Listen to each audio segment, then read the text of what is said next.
Thanks for tuning into this one. If you're a vet or in World Tier 1 already, or in-game already, World Tier 1, World Tier 5, this video is not for you.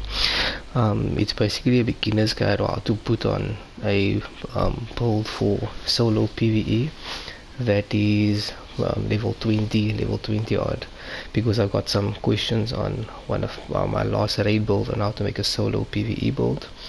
So this is something I put together by not rolling anything, just stuff I had on my stash. So it's an Unbreakable build. Okay, so I didn't use any fancy talents, no fancy gear sets, no odd specialization, because I think, if I remember correctly, the first thing that you unlock is the survivalist. So I'll just be using that survivalist with a Mender Seeker, seeing as that's the first thing you have.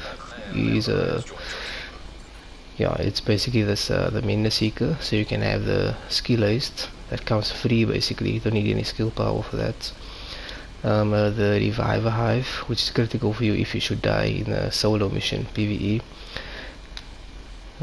So what I would recommend that you farm yourself a ruin, just shooting a video quick, that you find yourself a armadillo killer, so that you can have a talent like Unbreakable, and the armadillo always rolls with 2 defensive, 2 bloom defensive slots, and always with an offensive slot. And if you're lucky, you can get maybe the attributes. You can get armor, total armor, and maybe weapon damage if you're lucky. So I would recommend you farm killer chest, get yourself an armadillo with Unbreakable. That's the first thing. The second piece I would recommend is you get yourself a holster, which is also a jackrabbit, also a killer. You can have, if you're lucky, you can get one that's maybe, let me show you, maybe like this. You get them like health on kill, you can get armor on kill, health on kill, and they always come with 2 offensive mod slots. So you can put your AR or LMG damage mods in there to add some damage. I would also recommend that you get yourself killer knees as well, because they also come with 2 defensive slots. They always come with that, so you can put armor, total armor, health, whatever the case may be. I would recommend either armor or total armor.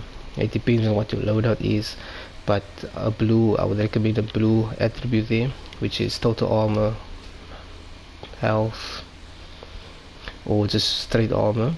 And depending on what you have on your mask, you might need to put hard hitting on here. I just have insulated. This is something I have. I'm not gonna roll any gear for this video. I would recommend that you find yourself a Murakami glove, because they normally roll with a health percentage, and you can put AR damage on there, and they come. I would recommend you look for one with devastating on it. That would be the easiest way to get damage. Or you can find yourself an Alps, or even an Alps glove. That's how you can shake it up. You can give yourself an Alps glove, because they always come with an offensive slot.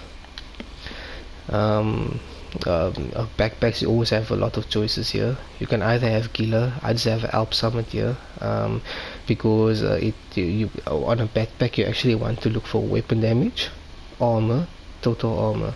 Those are the things you want to look for, or maybe health. And you want to look for hardened, which has 15% armor, or you can look for vital as well. You can even get vital on the chest if you're lucky, if you're maybe using a Fenris chest. So there's a lot of options, guys. I mean, I would even a mask as well. Preferably, I always look for, I didn't roll any damage to elites on here, but you're looking for a mask with damage to elites, because what I always do is, for example, on a mask, where is my damage to elite? Okay, like for example this one, I have a Murakami mask here for my raid build, which has 56% damage to elites. There's some health on there, and the passive hard hitting damage to elites. But you can use a Fenris, or you can use Murakami mask, a Fenris mask. You can use a Gila mask. You can have knee pads with hard hitting, and then you can have insulated on here to protect yourself against fire, fighting the outcasts, because they like coming out with flamethrowers at you. I mean, even on the backpack you can have hard hitting, or you can have insulated, or you can have vital to boost your health a bit, 25% health. And you can, it's even possible if you're not using this armadillo, and then you can have options where you can have I don't have one equal where you can maybe have vital. If you have a Fenris chest, you can have vital on it. You can have vital and ardent. Then you don't need it on your backpack. So it's just depending on what RNG gives you. But that's basically how I would build one right now. I would use one like this, which is on my raid build. There's total armor on there. It's perfectly unbreakable, or you can use unbreakable. It just depends on how lucky you are.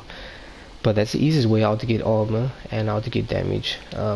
Also, if you can find a backpack that has a red slot, or it has a offensive slot, and it has weapon damage on it, or a chest with weapon damage as well. I just use this one because it's unbreakable. It's quite easy to find. But guys, that's basically how you make a build, and then you just choose yourself the weapon. You can choose yourself AR, LMG, whatever you want to use.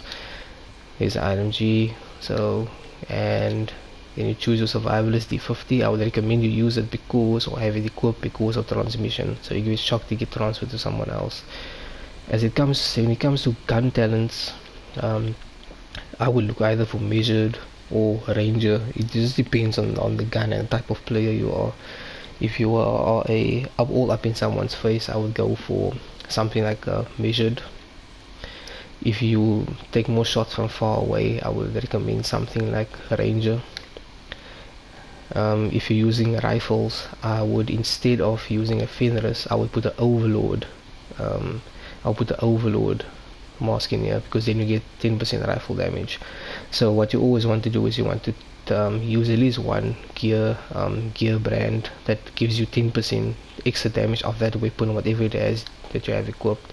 So on here, even a Petrov, you can use a Petrov, even a Petrov chest can also give you unbreakable, and then you get 10% more damage on the LMG. So guys, there's actually no hard rule on a right or wrong way to make a build. It just basically depends on what RNG gives you, what pieces you get, what brand sets you get, what weapon you want to use, what your playstyle is, and whatever you have in your inventory just to make a loadout. So this is just 340 armor and 87,000 health without me rolling anything onto anything else. See, there's a bunch of loadouts here that have all various armor and health, various damages. Damage not the same.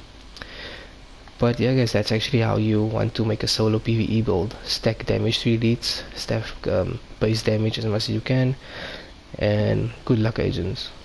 Over and out.